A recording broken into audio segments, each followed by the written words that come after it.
And also, I'd like to add, in general, somehow I had a feeling that Fabiano and Anish would be some way more serious threat for me at least than Maxime, because I felt like, okay, Maxime on 4 black colors is something which can be tough for him. Yeah. So despite he has one year of preparation, it's like it's always difficult to defend with black because he's a very inactive player and he's not that good at defending.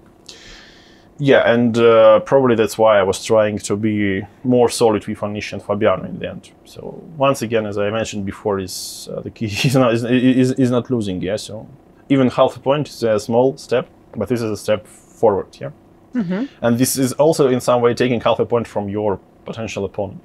But at the same time, I must point out that the game, let's say between Fabiano and Anish, like Fabiano just. Well, at some point, the player of his caliber playing something like c3 and rook c1 just in order not to allow draw.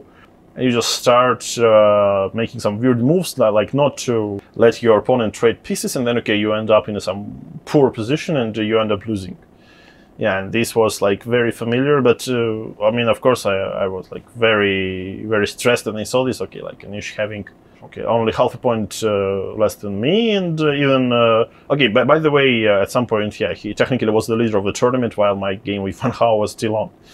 Strangely enough, it's very fine that Anish had only half a point less than me because it helped me a lot with my mental focus on the game against Vachier. Because under other circumstances, I would probably go for some silly line, trying to make a draw, and no one knows how the game would turn.